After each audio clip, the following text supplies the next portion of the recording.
Alright, what's going on? I'm Youngblood and this is my aesthetic history. Let's get started.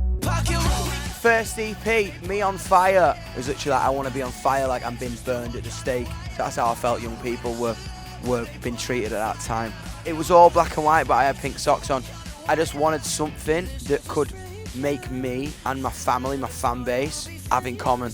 Never taken them off since. Well, I mean, I have, but like, I got 200 pairs.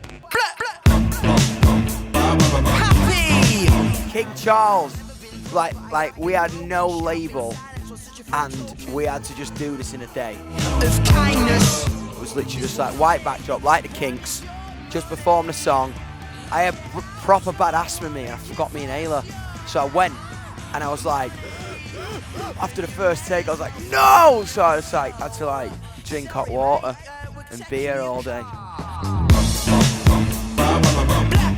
I love you, will you marry me?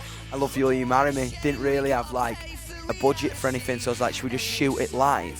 And we were playing a propaganda night. Nobody knew us at all. 5 people on the front row had a little idea about who we were, and then like everyone else were like, who's these idiots? And then we just filmed it. This huge construction project could also change the character of areas on its route forever. That's the worry, at least, of people in what's known as Tin Pan Alley. I grew up on Denmark Street. My old man had a guitar shop. I was really angry at the gentrification of like artistic places across the country, you know what I mean? And I was like, we got to shoot on Denmark Street. We went up to the roof, right next to them tearing down Tin Pan Alley studios and building something like, I don't know, like a coffee shop or something. We're all on the top of the balcony be like, alright you idiots, like we're coming for you. Shouldn't have done that, because then the police turned up an hour later like, you can't be up there, have you got a permit? I was like, oh no, music video busted, until we had another idea. And then we just like, woke up the next day, 4 AM, sun coming up, one take, bish bash bosh, what do you do?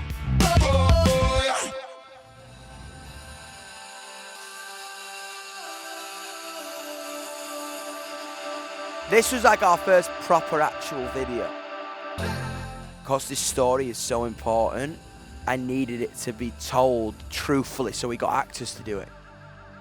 Song is about girls being taken advantage of by boys on nights out. I needed to kind of depict a situation that my friend had been in and depict it raw so people would see it and learn from it and be educated from it. I wanted it to have that like you've been on a night out flashback thing. It was not chronological order, it told a story. I wanted it to be like early Arctic Monkeys or The Streets or like those videos that were very northern, very real and just like represent what the story represented in a video. When she can't even talk.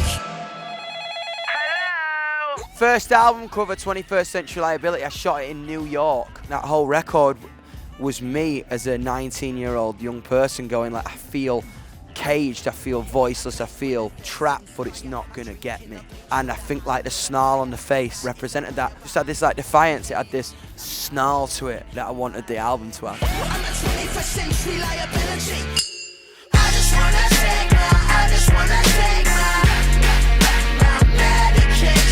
There was a video of medication and I wanted to depict what real life felt like and yet what life medicated would feel like, because I got ADHD.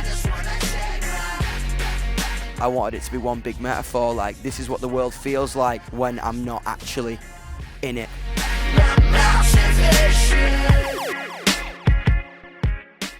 I think with it all, like me finding Tom Pallant, who is my photographer, and kind of him finding me really as we talk about it, like we come from the same place, both physically and our love of photography. We love rock and roll music, but we didn't want to do rock and roll music in a way that it's been done a million times. He's like my best friend and like the eye that sees me as I see me, or maybe the eye that sees me as I don't see me. For life, brother, friend, best mate, artist. Underrated UVP. This was shot in Bulgaria, and the guitar tech Ben had a mate who was shooting metal bands on old Victorian glass plates. So you have to stand there for a minute. As a generation, we were concerned about the world in terms of race, sexuality, gender, gun violence, and I wanted to kind of depict an image that seemed so modern. in a past way, reflecting that generations have felt this way, but we're lucky enough to have a means of communication.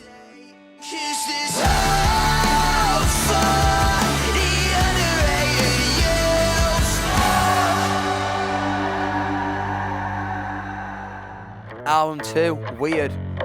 We'd all just gone into a mental pandemic. And I think kind of the main fundamental value of me, of YUNGBLUD, is that individuality is the best thing you have. I wanted to replicate a small fragment of the personalities that I've got. And I love that title, Weird. It's always been a negative. I think that's the best adjective in the world. You're weird. Sick. This is a song about a person I love. Lippy. I was in LA. I missed home. That's probably where Lipstick came from. I was listening to the Sex Pistols, the Libertines, gagging for a Costa. And what comes out of my head from that? Union Jack dress, spikes, and a bulldog. I'm just a flea bag, nobody loves me. After the pandemic, I'm like, all right, cool, I'm gonna get back to what I feel like I do best, darkness. Fleabag, I was like, all right, juxtapose the colour of Weird. It's all gonna be black and white. The song was dirty and in your face, and I was just like, I want rain and leather and bats. Sick. I love dropping those little metaphors in, being like, this was always the way it was meant to go. So that's why I put that burning at the stake in. I was like, I'm 23 now, I'm still feeling the way I was when I was 19, but I'm completely different. I'm always just gonna be what I'll be. And I'll dedicate my life to making people feel like they can do that too.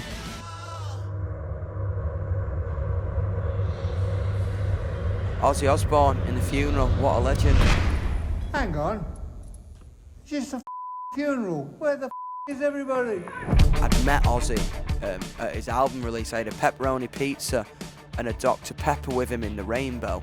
Loved him ever since, so I spoke to Kelly, I was like, yo, do you reckon you'd be up for doing this? And she's like, I'm out of town, but Mum and Dad will. Did the video, gave me this necklace that I'll cherish for the rest of my life. What? For me? I always keep that with Jimmy bring a good one. Thank you, Oz, man. A lot of people think Ozzy's crazy, I think he's free. New album, YUNGBLUD. I think this image was such a statement, because I think up to this moment I've been like, hello, I'm YUNGBLUD, this is who I am, love me. And I think this album's got a lot of sadness in it, and it's about me. It's got a lot of truth in it, and the reason why I called it YUNGBLUD was because everyone always asks me, what is YUNGBLUD? Who is YUNGBLUD? What does it feel like to be YUNGBLUD? The thing about YUNGBLUD is, it is something different to everybody.